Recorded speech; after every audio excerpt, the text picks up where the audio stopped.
बिस्मिल्लाहिर्रहमानिर्रहीम। अस्सलामु अलैकुम वरहमतुल्लाहि वबरकातुहू। डियर स्टूडेंट्स, हम लोगों ने वेक्टर एनालिसिस का जो कोर्स है बीएससी का उसको शुरू किया हुआ है और इसकी एक्सरसाइज नंबर हम लोग सॉल्व कर रहे हैं जो 3.8 और क्वेश्चन नंबर हमारा चल रहा है यहाँ पे 8। इससे पिछले लेक्चर में मैंने इस एक्सरसाइज का क्वेश्चन नंबर 7 करवाया था। क्वेश्चन नंबर 7 से लेकर 12 तक वेरी वेरी इंपॉर्टेंट क्वेश्चन है एग्जाम के लिहाज से, तो इसलिए मैं ये सारे क्वेश्चन आप लोगों को सॉल्व करवा रहा हूँ। तो क्वेश्चन नंबर 8 है हमारे पास, इसमें कहता है सॉल्व द इक्वेशन। ये हमारे पास एक इक्वेशन दी हुई है, ए वेक्टर क्रॉस प्रोडक्ट का साइन है D square V over D T का square is equal to B where A dot V is equal to 0। वो कहता है and A B are constant, मतलब ये ए और बी क्या है, ये कोई कांस्टेंट वेक्टर्स हैं, ठीक है। और इनका डॉट प्रोडक्ट किसके बराबर है, 0 के बराबर है।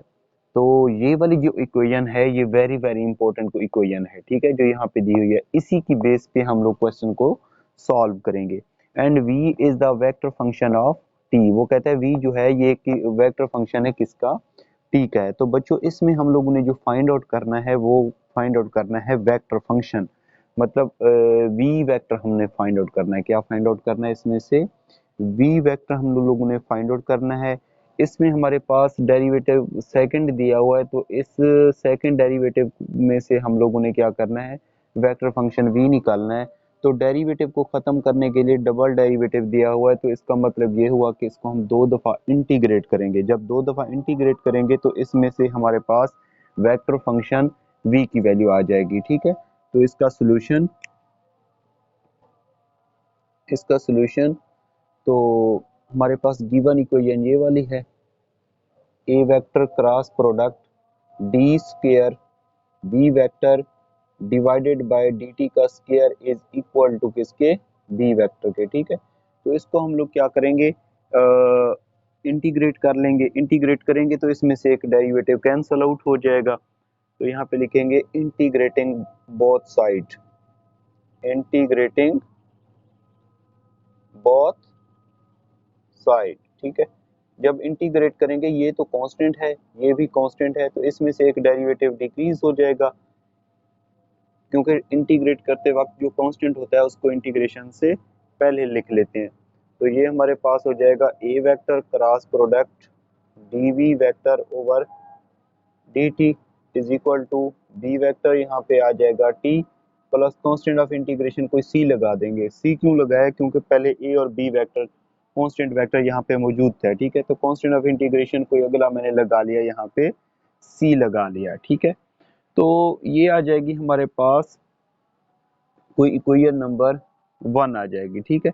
और सी क्या है, यहाँ पे कांस्टेंट ऑफ इंटीग्रेशन है, कोई कांस्टेंट है।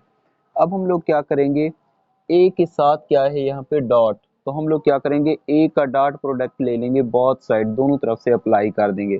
तो ए डॉट, यहाँ पे डॉट का sign A cross D V over D T is equal to A dot B T plus C आ जाएगा, A dot B T plus C. याद रखना दो सेम वेक्टर, अगर एक ये हमारे पास टोटल कितने हैं, 3 है फैक्टर, ठीक है। तो इसमें अगर 2 वेक्टर एक जैसे आ जाएं तो उनका जो डॉट वो क्रॉस प्रोडक्ट होता है किसके बराबर होता है, 0 के बराबर। ये प्रॉपर्टीज मैंने आप लोगों को इस वेक्टर एनालिसिस का जो पिछला चैप्टर था उसमें करवाई थी कि हमारे पास ए क्रॉस ए किसके बराबर होता है, 0 के बराबर होता है, ठीक है। तो ये वाला जो रिजल्ट है इसको हम लोग ऐसे भी लिख सकते हैं कि A cross A dot D V over D T, D V over D T, मतलब ये कि ये इसकी प्रॉपर्टी होती है, ठीक है, कि अगर यहाँ पे डॉट है इसको क्रॉस में चेंज करके यहाँ पे डॉट लिख सकते हैं।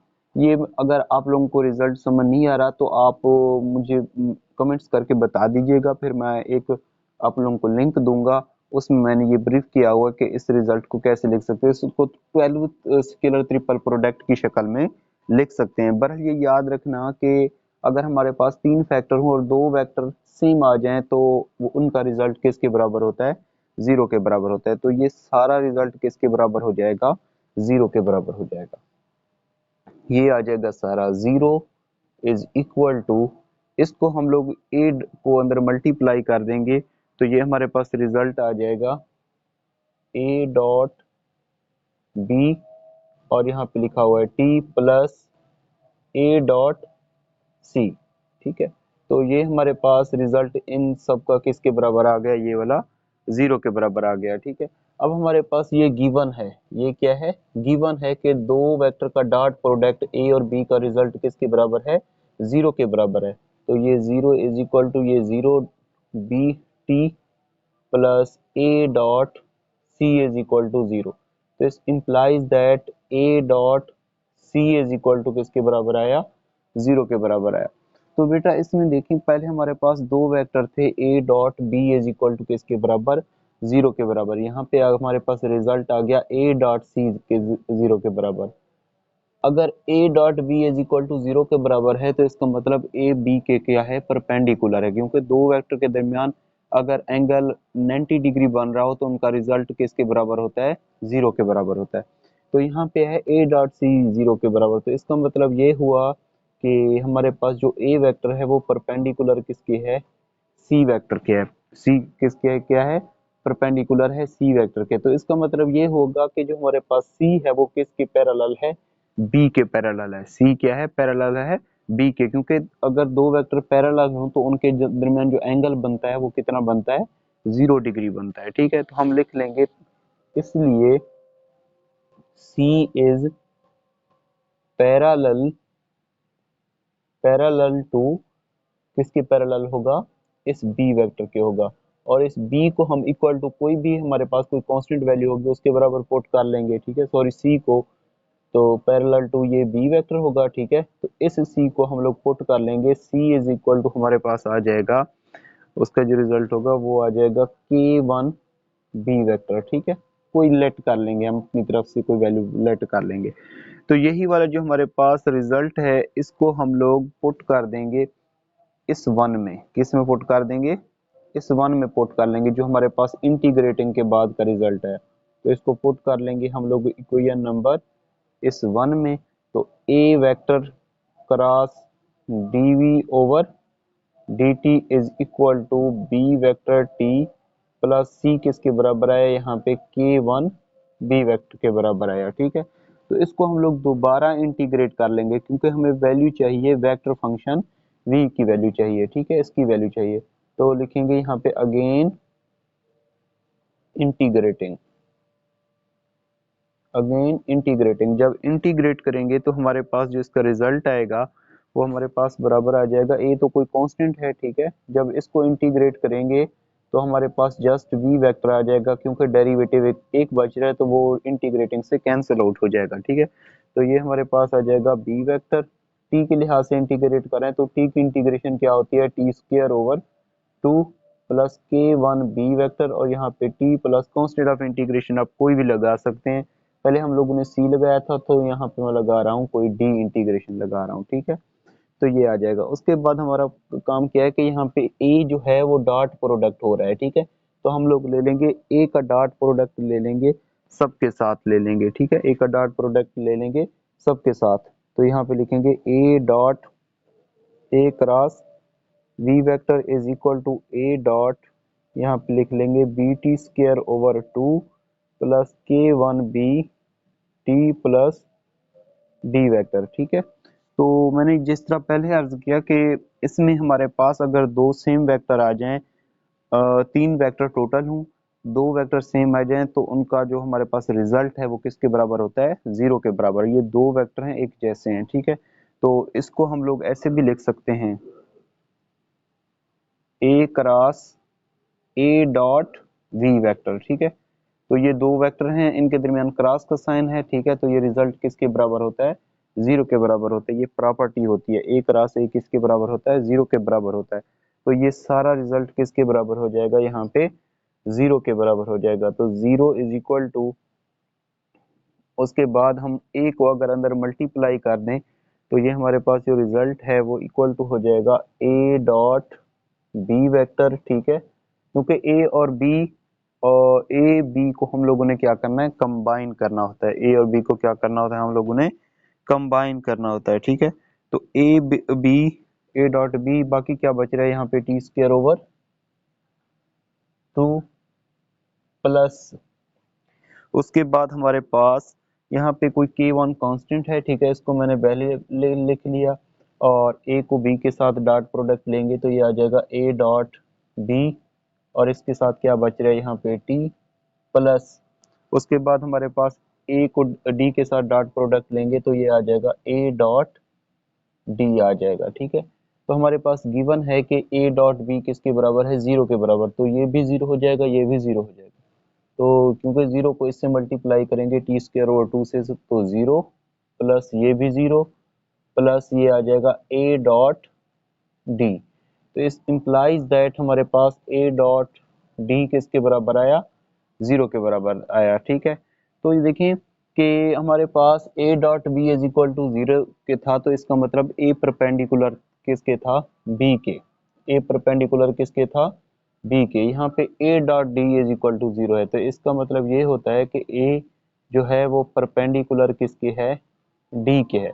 अगर a परपेंडिकुलर d के है तो इसका मतलब ये हुआ कि जो d है वो पैरेलल है किसके, इस b के। So d is parallel to D vector. ठीक है, इसके पैरेलल है, तो डी को हम लोग को लेट कर लेंगे कि जो हमारे पास डी है वो इज इक्वल टू है किसके बराबर, कोई k2, और ये यहाँ पे पुट कर लेंगे बी वेक्टर। ठीक है, और इसको हम लोग पुट कर लेंगे, जो हमारे पास रिजल्ट है जिसको हम लोगों ने इंटीग्रेट किया वो इसके बराबर, ये हमारे पास कोई इक्वेशन नंबर क्या थी, 2 थी। ठीक है, इसको इसी में पुट कर लेंगे, इक्वेशन नंबर 2 में, इसमें पुट करके फिर इसमें से हम लोग निकाल लेंगे वेक्टर फंक्शन v निकाल लेंगे। ठीक है, तो इसको रेज कर देते हैं यहाँ पे, और यहाँ पे आगे सॉल्व करते हैं। इसमें कोई भी कंफ्यूजन हो, ठीक है, कोई स्टेप समझ ना आ रहा हो, तो आप मुझसे डिस्कस कर सकते हैं। बहुत ही आसान क्वेश्चन है, इतना मुश्किल नहीं है। ठीक है, बहुत ही आसान है, बहुत ही आसान है। एक बाज़ औक़ात बच्चे क्या करते हैं कि एक दफ़ा देख के फिर वो कहते हैं सर हमें तो समझ नहीं आया। आप लोगों से गुजारिश है कि मेरी लेक्चर को आप लोग कम से कम 3 दफ़ा देखा करें, कोई भी क्वेश्चन है, तो फिर देखना आप लोगों को खुद ब खुद कंसेप्ट क्लियर हो जाएंगे। ठीक है, और साथ साथ नोट भी करते जाया करें, स्टेप्स को समझ के नोट भी करते जाया करें। ठीक है, अगर आप लोगों ने मुझे ऑनलाइन टेस्ट देना है तो वो आप मुझसे रब्ता कर सकते हैं। डिस्क्रिप्शन में मैंने अपना कॉन्टैक्ट नंबर दे दिया है, व्हाट्सअप नंबर, उस पर रब्ता करके आप मुझसे डिटेल ले सकते हैं कि किस तरीके से टेस्ट देना है और किस तरीके से तैयारी करनी है। तो उसके बाद इसको हम लोग पुट करें इस इक्वेशन 2 में, तो ये हमारे पास आ जाएगा a cross v vector is equal to, ये आ जाएगा b T square over 2 plus k1 b vector t plus, और ये आ जाएगा d। ठीक है, सॉरी d की वैल्यू क्या है यहाँ पे, वो हमारे पास आ जाएगी k2 B vector, B vector. ठीक है, तो अब हम लोगों ने क्या करना है, जो हमारे पास ए वेक्टर है उसका क्रॉस प्रोडक्ट लेना है। पहले हम लोगों ने लिया डॉट प्रोडक्ट, अब हम लोगों ने क्या लेना है, क्रॉस प्रोडक्ट, क्योंकि यहाँ पे ये क्रॉस का साइन आ गया। ठीक है, तो ए का क्रॉस प्रोडक्ट बोथ साइड लेंगे तो ये हमारे पास आ जाएगा A vector cross A cross V vector is equal to A cross, और यहाँ पे ये सारा रिजल्ट लिख लेंगे, तो ये आ जाएगा B T square over 2 plus k1 B T plus k2 ये बी वेक्टर। ठीक है, अब ये वाला रिजल्ट किसके बराबर है, ये मैंने आप लोगों को इसके वेक्टर एनालिसिस के चैप्टर नंबर 1 में करवाया था कि इस ये वाला जो रिजल्ट है इसको हम लोग ऐसे लिखते हैं। ये देखिए, अगर 1 क्रॉस 2 क्रॉस 3 वेक्टर हूँ, ठीक है, ये कोई वेक्टर हैं, तो इसको हम लोग लिखते हैं 1 3 2 माइनस 1 2 3। ठीक है, इस तरीके से लिखते हैं। तो यही वाला जो रिजल्ट है, ये पहला, ये दूसरा, ये तीसरा, ये पहला दूसरा तीसरा। ठीक है, तो इसका ये फार्मूला होता है, ये इसके बराबर होता है। तो इसको हम लोग ऐसे लिख सकते हैं कि ये हमारे पास हो जाएगा 1 3 3 की जगह पे क्या है v, 1 3 2 minus 1 2 3 is equal to इसको अगर हम लोग अंदर मल्टीप्लाई कर दें तो इसका जो हमारे पास रिजल्ट है वो बराबर हो जाएगा, ए और बी को कंबाइन कर लेंगे तो ये आ जाएगा ए क्रॉस बी, और ये हो जाएगा T square over 2 plus K one कोई कांस्टेंट है, ठीक है, ये हमारे पास हो जाएगा ए क्रॉस बी, और ये टी प्लस के टू कोई कांस्टेंट है तो इसको लिख लेंगे ए क्रॉस बी, ठीक है। ए को हम लोगों ने क्या कर दिया, यहाँ पे मल्टीप्लाई कर दिया, ठीक है। उसके बाद ए डॉट ए किसके बराबर होता है, ए स्क्वायर के बराबर होता है, तो ये आ जाएगा A dot V vector, A vector minus A square V vector is equal to, उसके बाद बाकी जो रिजल्ट जैसे लिखे हुए वैसे के वैसे लिख लेंगे, ठीक है, जैसे लिखे हुए वैसे के वैसे लिख लेंगे यहाँ तक, क्योंकि हम लोगों ने इसमें से वेक्टर फंक्शन v निकालना है तो इस वजह से इस माइनस को हम लोगों ने खत्म करना है, तो -1 मल्टीप्लाई कर देंगे बोथ साइड, सबके साथ मल्टीप्लाई कर देंगे, ठीक है। तो जैसे मल्टीप्लाई करेंगे हमारे पास वेक्टर फंक्शन v की वैल्यू आ जाएगी।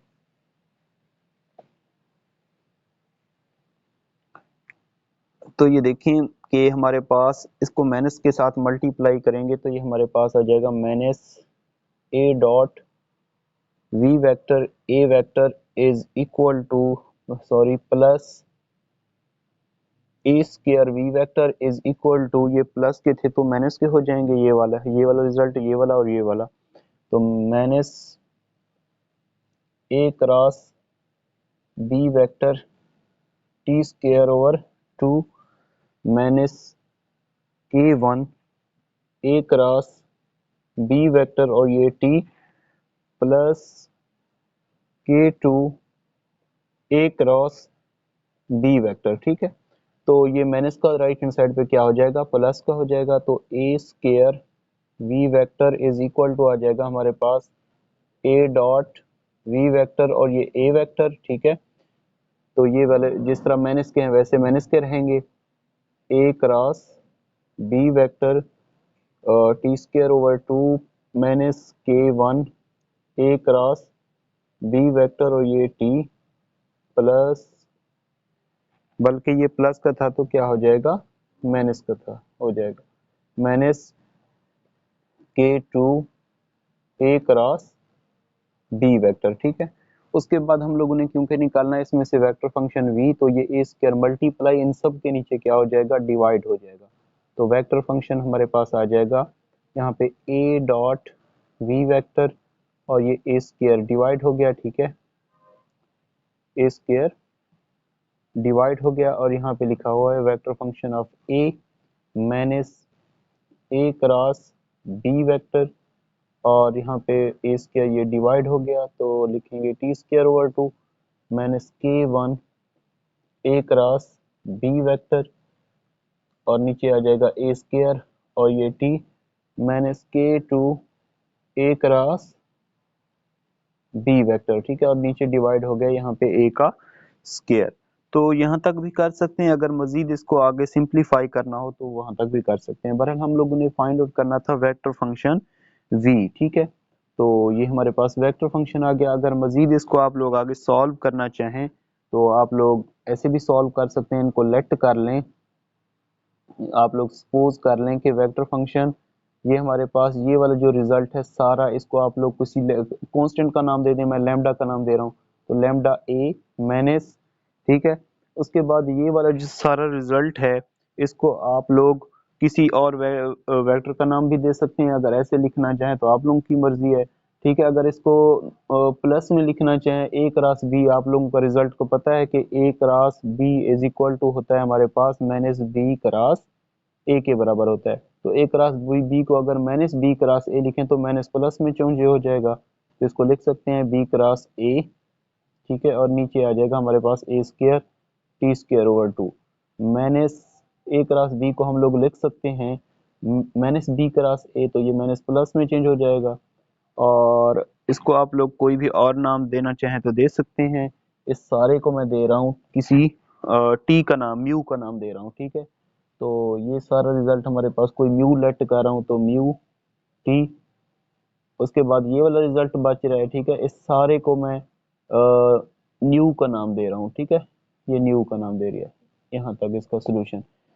ए क्रॉस बी को हम लोगों ने लिखा माइनस बी क्रॉस ए, तो ये प्लस में चेंज हो जाएगा। फिर मैंने इसको किसका नाम दिया, कोई न्यू वेक्टर है उसका नाम दे दिया। वैसे आप लोग यहाँ तक भी इसको सॉल्व कर सकते हैं, आप लोगों को पूरे नंबर मिलेंगे, ठीक है। तो ये मैंने वैल्यू सपोज की कि ये सारा रिजल्ट हमारे पास कोई लैम्डा के बराबर है, ए वैसे का वैसा, ठीक है। इसको मैंने वैसे का वैसा लिख दिया। लास्ट वाला जो हमारे पास k1 वाला फैक्टर है, इसको सारे को न्यू का नाम दे दिया, ठीक है। ए क्रॉस बी किसके बराबर होता है, माइनस बी क्रॉस ए, ये प्लस में चेंज हो जाएगा, तो ये प्लस में चेंज हो जाएगा, ठीक है। तो इसको मैंने न्यू का नाम दे दिया। तो इसमें अगर कोई भी कंफ्यूजन हो तो आप लोग मुझसे कमेंट सेक्शन में डिस्कस कर सकते हैं। इंशाल्लाह नेक्स्ट लेक्चर में मुलाकात होगी, हम इस एक्सरसाइज के बकिया क्वेश्चन को सॉल्व करेंगे। अल्लाह हाफिज।